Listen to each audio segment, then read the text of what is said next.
Innalhamdulillah nahmaduhu wa nasta'inuhu wa nastaghfiruh wa na'udzu billahi min shururi anfusina wa min sayyiati a'malina man yahdihillahu fala mudilla lahu wa man yudlil fala hadiya lahu. Asyhadu an la ilaha illallah wahdahu la syarika lahu wa asyhadu anna Muhammadan abduhu wa rasuluhu la nabiyya ba'dahu. Alhamdulillah, puji syukur kita panjatkan kehadirat Allah Subhanahu wa taala.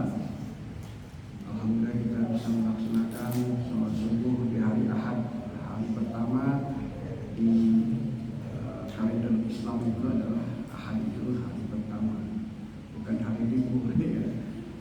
Hari pertama perhitungan Komariah. Salawat dan salam kita sampaikan kepada Nabi kita Muhammad Sallallahu Alaihi Wasallam.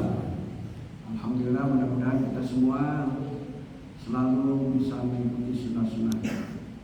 Janji Allah ya, sesuai dengan hadis Rasulullah, bagi orang yang melaksanakan sholat 2 rakaat sebelum sholat fajar, baginya bumi dan seisinya. Ya, jadi sebelum sholat subuh itu harus datang ya, anak-anak yang nanti datang ya, sholat sunnah dulu ya, karena rakaat ini ya qabla fajri ya, jadi 2 rakaat di waktu fajar, maka baginya ya ardun wa mafiha, bumi dan seisinya. Jadi kita ini sebenarnya memiliki kekayaan yang luar biasa. Ya, orang-orang yang beriman itu kekayaannya sudah diperhitungkan oleh Allah sehingga malaikat rahmat itu ingin mengukur nilai pahala yang dimiliki oleh orang-orang yang beriman itu, tidak pernah sanggup terbang ya, menelusuri panjangnya pahala yang dimiliki orang yang beriman ya, itu tidak sampai-sampai. Kenapa? Bayangkan saja setiap sholat subuh, sebelum sholat subuh, 2 rakaat sebelum sholat subuh dapat bumi dan isinya. Terus setiap hari bayangkan, kalikan ke umur kita, kalikan ke waktu subuh, berapa ribu sholat subuh yang kita lakukan, dan kita sholat sebelum subuh yaitu sholat sunnah sebelum fajar. Nah, bayangkan, makanya malaikat rahmat itu tidak bisa mengukur pahala. Maka beruntunglah bagi orang-orang yang sholat tahajud di malamnya, kemudian dilakukan juga sholat 2 rakaat sebelum sholat subuh ya, atau sebelum sholat fajar. Ibu-ibu dan bapak sekalian, alhamdulillah, kenapa negara kita ini kaum orang yang berimannya kebanyakan tidak memiliki kekayaan yang luar biasa? Ini pertanyaannya. Jadi kekayaannya dimiliki oleh orang-orang di luar Islam. Padahal dulu umat Islam itu memiliki kekayaan yang luar biasa. Misalnya Umar bin Khattab. Umar bin Khattab itu memiliki kekayaan 70.000 properti berupa perkebunan. 70.000 perkebunan yang dimiliki oleh Umar bin Khattab. Ya. Dan setiap perkebunan itu satunya menghasilkan 40 juta. Kalau hitungan rupiah. Bayangkan, berarti setiap musim ya itu berapa nilai yang dihasilkan oleh perkebunan milik Umar bin Khattab. Dalam perhitungan ekonomi Jaribah ya, seorang peneliti muslim itu meneliti ekonomi Umar bin Khattab, setiap bulan itu menghasilkan 233 miliar. Dan kalau dijual properti Umar bin Khattab itu nilainya 11,5 triliun.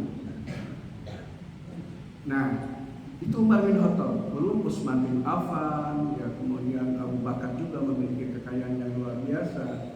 Yang paling banyak itu Abdurrahman bin Auf yang menguasai pasar Madinah dan menguasai juga pasar-pasar yang daerahnya dikuasai oleh kaum muslimin. Berapa nilai kekayaan Abdurrahman bin Auf? Karena dia yang paling kaya ya di antara sahabatnya. Ternyata dihitung itu 3.000 triliun. itu mengalahkan siapa tuh, Elon Musk ya. 3.000 triliun yang dimiliki kekayaan Abdurrahman bin Auf kalau dihitung dalam rupiah.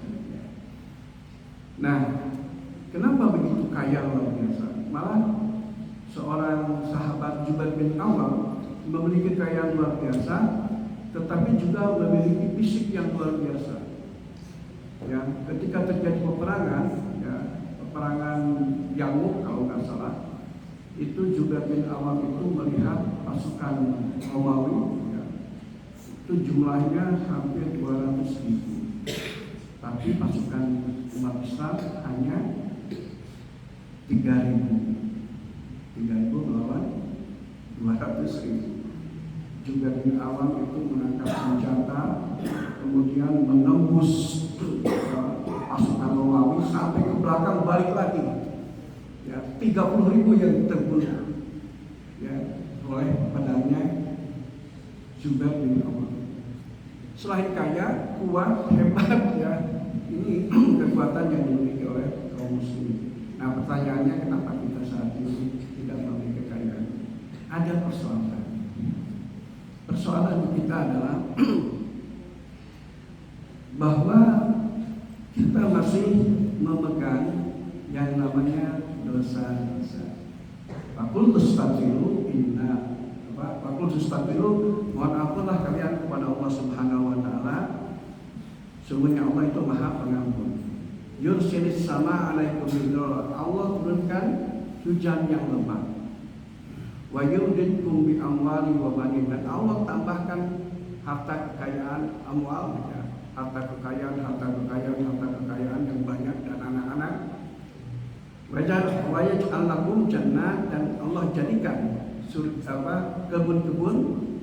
Waj'al lakum anhar, dan Allah jadikan juga sungai-sungai. Jadi intinya, kalau kita sudah istighfar, sudah diampuni oleh Allah Subhanahu wa taala, terbuka tuh pintu rezeki bagi kita. Dan Allah memberikan rezekinya itu berkelimpahan, ya, disiapkan bagi orang yang beriman itu berkelimpahan. Ya.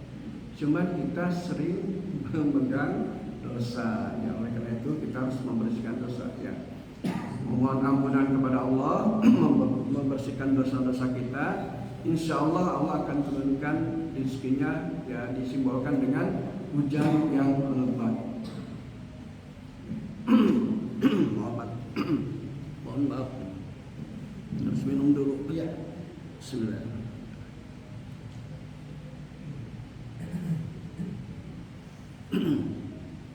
Makanya ada yang disebut bahwa kita ini rezeki itu bentuknya hujan. Kalau kita hujan-hujanan pasti basah, betul, pasti basah kita. Tapi ada orang yang tidak basah ketika turunnya hujan, yaitu orang apa? Orang yang menghalangi dirinya dengan payung, masuk ke gedung atau diam di rumah, atau ada perisai disebut dengan perisai rezeki. Untuk mendapatkan rezeki Allah, buka perisainya. Apa itu perisainya? Itu dosa-dosa. Ya. Kita mendengar suara azan masih ngobrol, nggak menjawab. Ya. Jadi kalau ada suara azan, langsung jawab Allahu Akbar, Allahu Akbar, Allahu Akbar. Asyhadu an la ilaha illallah, asyhadu an la ilaha illallah. Dan kita sebenarnya melakukan dosa-dosa yang terus menerus setiap hari, baik yang terasa maupun yang dirasakan. Dan itulah sesungguhnya penghalang rezeki dari Allah Subhanahu wa taala. Kemarin saya jalan-jalan kembali dengan guru-guru. Saya nggak berani berfoto di depan patung Dewa Wisnu, ya, Dewa Wisnu Kencana, ya, patung dewa yang memang dijadikan sebagai sembahan, ya, keyakinan masyarakat Hindu Bali. Ada guru-guru yang berfoto di sini. Ya Allah tegur dengan cara turbulensi itu pesawat. Ayo minta ampun kepada Allah dengan sholat taubat, ya. Sholat taubat untuk membersihkan diri, karena kita melakukan dosa dengan tak terasa ya dipoto di belakangnya apa patung Dewa Wisnu Kencana. Dan itu sebenarnya dosa-dosa yang tidak terasa, seolah hal yang lumrah lah. Kalau dipoto di samping, ya misalnya di apa di apa namanya di Borobudur misalnya, ya kita kan fotonya itu dekat patung. Ya.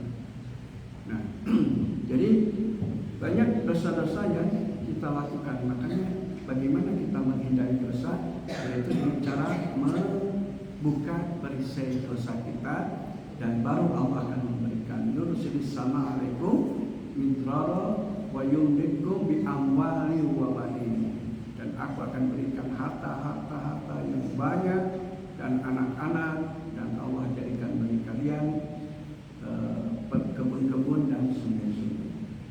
Itu sudah dibuktikan oleh para sahabat Rasulullah, zaman Rasulullah, dan setelahnya bagaimana umat Islam, para tokoh-tokoh Islam, para sahabat-sahabat Rasul memiliki kekayaan yang sangat luar biasa.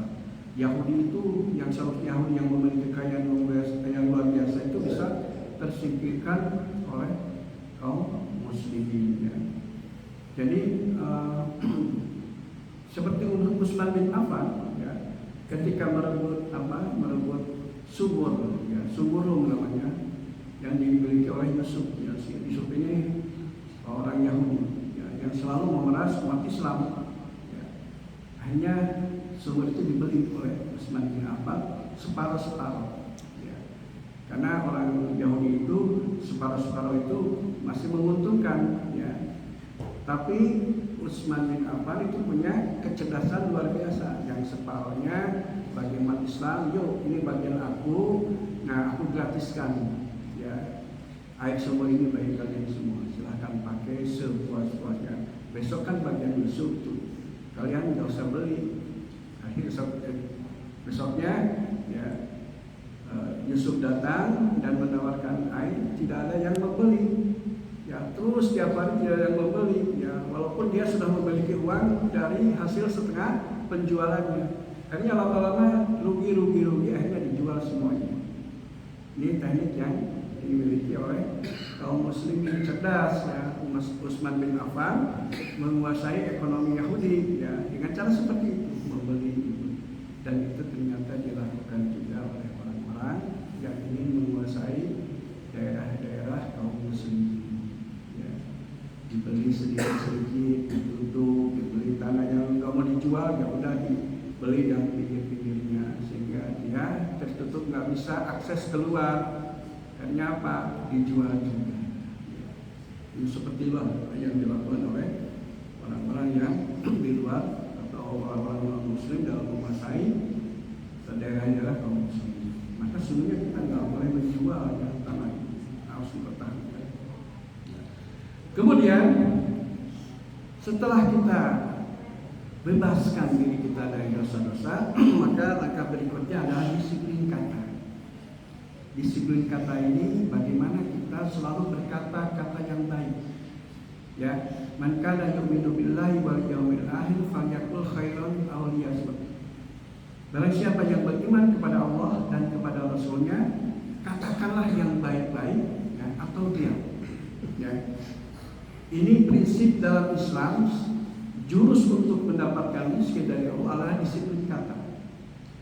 Kenapa? Kadang-kadang kita mengucapkan kata-kata yang tidak dirasakan bahwa kata-kata kita ini diaminkan oleh para malaikat. Ya, wala tad'u li anfusikum illa bi khairin. Jangan kau mengucapkan sesuatu atau berdoa untuk diri kamu sendiri illa bi khairin, kecuali yang baik-baik. Wa innal malaikata yu'minu ma taqulun. Sebenarnya malaikat mengaminkan apa yang kamu katakan. Bayangkan ketika ucap, waduh sial nih hari, diaminkan gak oleh para malaikat? Diaminkan, amin. Maka sehari itu siap terus. Ya, kadang-kadang kita mengucapkan kata-kata yang tidak baik, ya, baik ke keluarga, mungkin ke anak-anak kita, dasar kamu mah bodoh, ya. Lalu para malaikat mengucapkan amin. Karena ucapan kita diaminkan oleh para malaikat. Itulah yang menjadi penghambat kita mendapatkan rezeki berkelimpahan dari Allah Subhanahu wa Ta'ala. Karena kita tidak mau menjaga kata-kata. Padahal Rasulullah memperingatkan, jadi barang siapa yang beriman kepada Allah dan kepada Rasulnya, maka ucapkanlah kata-kata yang baik atau diam. Karena kata-kata yang terucap dari kita ini adalah kata-kata yang memiliki energi ke langit dan diaminkan oleh para malaikat. Ya, menurut penelitian ibu-ibu itu kalau berbicara itu harus keluar berapa ribu? Ada yang tahu? Kata-kata harus yang keluar itu 20.000 kata-kata. Ibu-ibu, maka ibu-ibu itu banyak bicara. Ya. Kalau bapak-bapak itu paling 5.000 kata-kata. 5.000 sampai 7.000 kata-kata di warung kopi habiskan. Ya. Ngobrol dengan tetangga habiskan. Pulang ke rumah habis diam. Ya. Kalau wanita atau perempuan itu harus mengeluarkan kata-kata 20.000. Bayangkan kata-kata yang 20.000 itu yang dikeluarkan oleh ibu-ibu positif semua, pasti diaminkan oleh para malaikat dan kita mendapatkan keluasan rezeki dari Allah Subhanahu wa Ta'ala. Kalau ghibah, ya ghibah berarti menutup rezeki dari Allah Subhanahu wa Ta'ala. Ghibah itu menceritakan kejelekan ya, orang lain ya. Dan banyak lagi yang dilakukan hal-hal yang tidak positif di dalam kehidupan ini yang malaikat berperan untuk mewujudkannya dalam bentuk mengaminkan apa yang kita ucapkan. Jadi intinya harus disiplin kata. Misalnya kalau jalanan macet, kita diubah kata macet menjadi penuh. Aduh, jalanan penuh. Ya, aduh, tidak lancar. Kenapa? Karena dalam pikiran bawah sadar kita itu hanya mengetahui kata-kata yang satu kata yang diucapkan di akhir kata. Ya, aduh macet. Maka macet itulah yang terjadi karena ya udah macet proyeknya, macet macam-macam ya. Jadi macet karena kita mengucapkan macet yang diaminkan oleh malaikat. Tapi kalau lancar belum lancar, belumnya dicoret lancar, atau penuh, ya hanya kita dipenuhi segala keinginan kita oleh Allah Subhanahu wa Ta'ala karena kita mengucapkan di sudut kata macet diganti dengan penuh. Aduh, jalanan penuh, aduh jalanan belum lancar. Jadi kata-kata positif yang kita keluarkan setiap hari, ya jangan macet, aduh udah macet ngedumel lagi ya. Nah, ibu-ibu dan bapak sekalian, ya, dalam hukum penelitian bahwa pada pikiran kita itu masuk 2 juta informasi per detik, wush, masuk ke otak kita. Tapi yang dikeluarkan oleh pikiran kita berapa? 60.000 pikiran yang dikeluarkan oleh kita setiap hari, ya. 60.000 pikiran setiap hari. Nah, bayangkan kalau pikiran yang keluar dari pikiran-pikiran kita ini hal-hal yang baik, maka otomatis kehidupan kita jauh lebih baik. Nah, berikutnya apa yang harus kita lakukan? Yaitu ini ada jurus ya, tadi jurus membuka perisai ya, perisai dosa, dibuka dosanya, kita mohon ampunan kepada Allah. Kedua, disiplin kata. Ketiganya adalah garis kebenaran, yaitu kita mengakui kesalahan kita sendiri tanpa menyalahkan orang lain. Ini orang Cina yang beriman itu seperti itu. Ya Allah, aku yang salah, dia yang benar. Kenapa? Karena Nabi Adam melakukan hal yang sama. Ketika dia digoda, ya iblis berhasil menggoda, kemudian diturunkan ke bumi, ya. Kemudian ketemu dengan iblis lagi, apakah Adam langsung protes, dasar lu setan ya. Nah, nggak mengucapkan gitu ya, setan lu, ya gue artinya diturunkan ke bumi. Ya. Nabi Adam menyalahkan dirinya sendiri. Rabbana zalamna anfusana wa illam taghfir lana wa tarhamna lanakunanna minal khasirin. Jadi Anda mengakui kesalahan aku, ya Allah, aku yang salah, aku yang zalim, ya Allah, ampuni hamba-Mu ini ya. Tidak menyalahkan diri. Ciri-ciri orang beriman itu tidak menyalahkan orang lain, tapi menyalahkan pada dirinya sendiri. Karena kalau kita menyalahkan diri sendiri, itu menjadi solusi persoalan. Kalau menyalahkan orang lain, jadi masalah, jadi persoalan. Ya ceritanya mungkin di rumah tangga nih, seorang istri menyiapkan kopi buat suaminya. Ternyata salah memasukkan gula, yang ternyata yang dimasukkan itu garam. Cek, dikasihkan ke suami. Pas suaminya minum, langsung dimuntahkan. Ini langsung menyalahkan istrinya. Ini kamu mau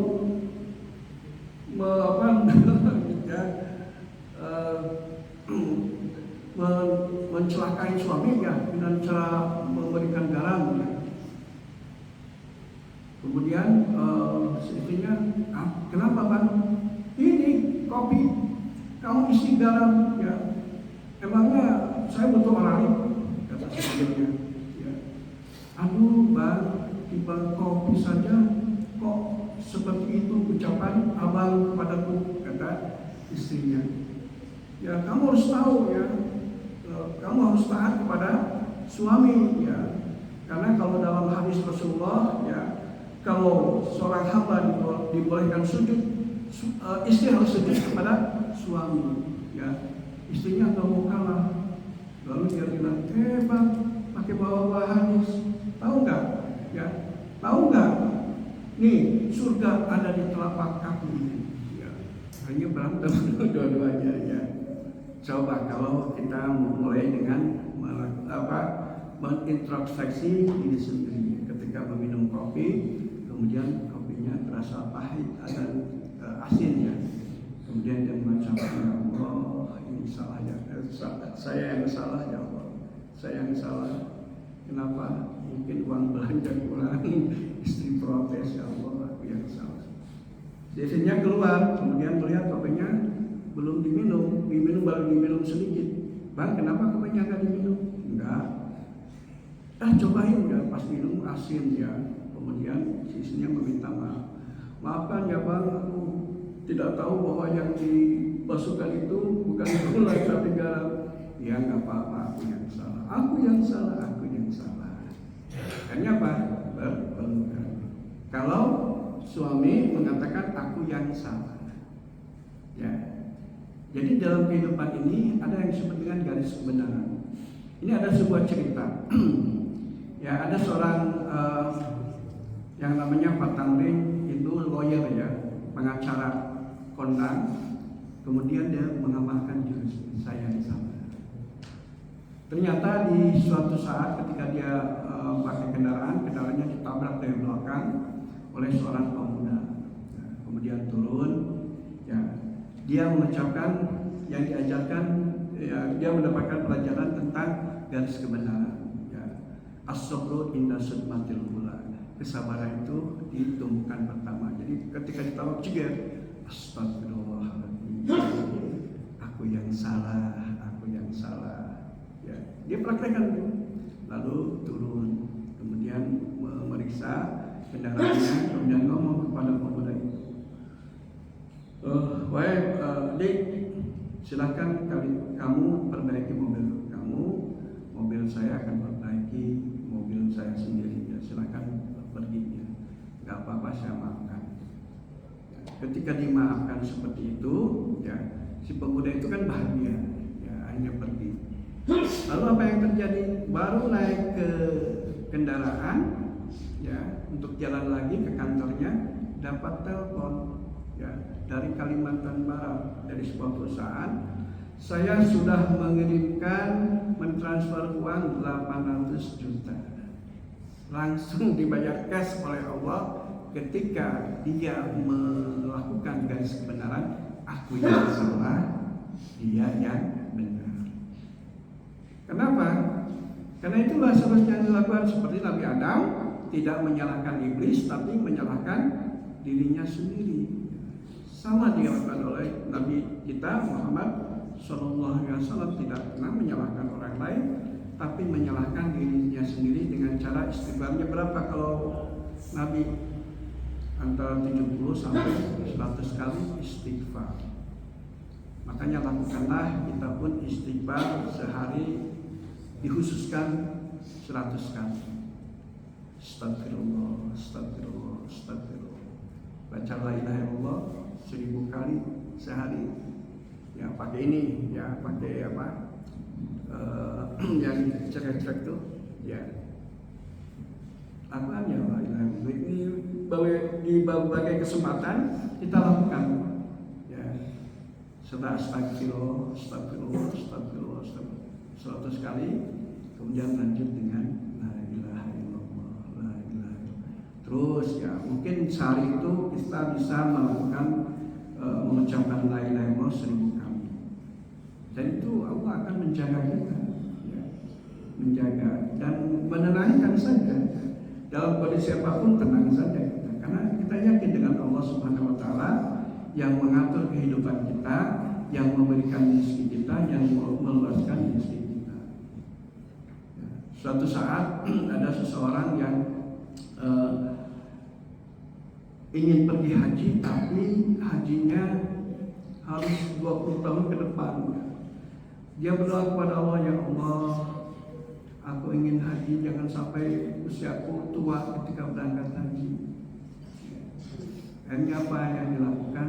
Dia Al-Fatala itu bertanya kepada Al-Quran, ya, meminta kepada Allah, kemudian membuka Al-Quran di seberang tempat, dan Allah memberikan jawaban surat As-Sajdah ayat 5. Ya. Jadi perhitungannya 1000 tahun menurut perhitungan kamu itu 1 hari dalam perhitungan Allah.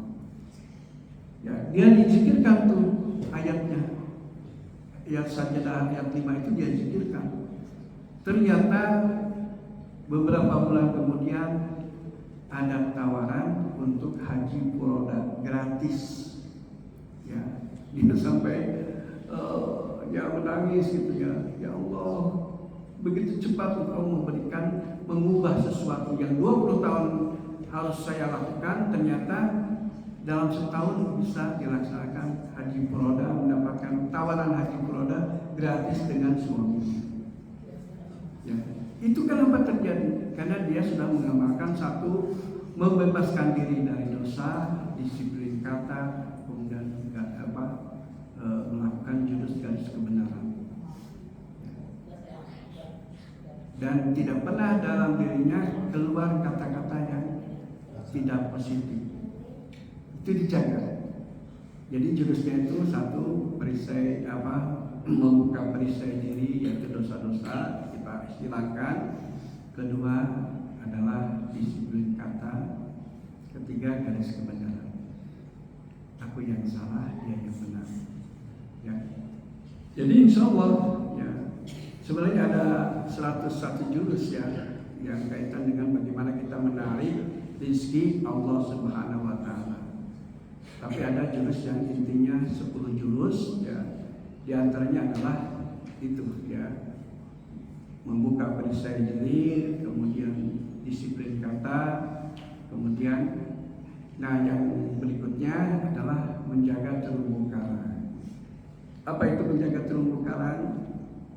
Menjaga sumber rezeki kita. Ya, rezeki kita itu ada di mana? Pertanyaannya. Pasti jawabannya ada di kantor, ada di bos, kalau istri mungkin ada di kantor suami, ya. Atau ada yang menjawab rezeki itu di mana-mana. Kalau kita tanya kepada monyet, wahai monyet, rezeki kamu itu ada di mana? Pasti dia menjawabnya sama, yaitu di pohon pisang. Kalau jerapah, rezekinya ada di mana? Kalau ditanya jerapah, kamu rezeki kamu di mana? Tuh di pucuk pohon. Ya. Kalau ikan, kalau ditanya di mana sumber rezeki kamu? Di terumbu karang. Dan semua binatang itu tidak merusak sumber makanannya, tapi kita merusak sumber kehidupan kita sendiri. Di mana sumber rezeki kita? Ternyata hanya ada di kemuliaan dan kebahagiaan orang lain karena kita. Jadi sumber rezeki kita ini adalah di kemuliaan orang lain dan kebahagiaan orang lain karena kita. Makanya Rasulullah mensyaratkan tabassumuka bi wajhi akhika laka shadaqah. Senyummu ya terhadap saudaramu sedekah. Kenapa? Karena ternyata senyum itu bisa membuat orang lain bahagia. Ya, kita memuliakan orang lain dengan cara tersenyum. Ya, itu diajarkan oleh Rasulullah. Dan itulah sebenarnya makna memuliakan dan membahagiakan orang lain secara langsung, dan itulah yang membuka pintu rezeki dari Allah Subhanahu wa Ta'ala, memuliakan, membahagiakan orang lain. Ada kejadian ya, seorang supir yang baru kerja 3 bulan di sebuah perusahaan tiba-tiba mendapatkan mobil gratis dari bosnya. Ya. Sebelumnya istrinya meminta kepada Allah, berdoa agar dia mendapatkan kendaraan karena sudah tidak mudah ya untuk ke warung ke tempat-tempat yang dituju itu tidak mudah. Harus memakai kendaraan ya. Di Bali itu nggak ada kendaraan ya, kendaraannya pribadi kebanyakan. Di Bali itu nggak ada kendaraan umum ya, tapi banyaknya pribadi. Dia berdoa kepada Allah. Kemudian apa yang dilakukan? Ternyata dia pernah berbuat salah kepada ibunya. Karena dia berhenti bekerja ya, dan itu tidak ridho ibunya. Hanya dia meminta maaf sampai dimaafkan oleh ibunya. Lalu dia memuliakan dan membahagiakan ibunya, langsung dibayar tes. Suaminya yang supir ya, driver tuannya ya tuannya itu orang Korea, diberikan mobil CR-V gratis. Langsung dibayar cash oleh Allah karena dia memuliakan, membahagiakan ibunya. Jadi ada 4 jurus ya. Kalau dilaksanakan, insya Allah kita akan mendapatkan rezeki berkelimpahan dari Allah Subhanahu Wa Taala. Pertama, membuka perisai dosa, hilangkan dosa itu. Kita mohon ampun kepada Allah. Ya, kemudian disiplin kata-kata yang keluar oleh kita itu harus kata-kata yang positif aja, tidak boleh kata-kata yang tidak positif, karena diaminkan oleh para malaikat ya. Ketiganya garis kebenaran ya, aku yang salah ya Allah, dia yang benar, aku yang salah ya Allah, dia yang benar. Jadi setiap kejadian kita kembalikan kepada diri kita, akulah yang salah. Dan yang terakhir yang berikutnya adalah apa tadi? Menjaga terumbu karang dengan memuliakan dan membahagiakan orang lain. Itu saja laksanakan. Insya Allah akan membuka pintu rezeki Allah berkelimpahan. Ya, itu sudah saya rasakan ya, mendapatkan mobil Biante gratis ya. Kemudian bisa umroh gratis ya, beberapa kali. Dan itu apa? Karena kita mengaplikasikan jurus-jurus yang kaitan menarik magnet rezeki. Jadi kita siap untuk menjadi magnet bagi rezeki dengan syarat 4 itu. Ya, silakan laksanakan dan insya Allah keajaiban-keajaiban akan Anda dapatkan ya. Masih ada yang banyak jurusnya, kita cukupkan dulu aja jurusnya 4 jurus, silahkan dipraktekkan. Itu saja mungkin yang dapat disampaikan kaitan dengan bagaimana kita menarik rezeki Allah dengan cara Allah, yaitu yang tadi saya sampaikan. Demikian, wabillahi taufiq wal hidayah. Wassalamualaikum warahmatullahi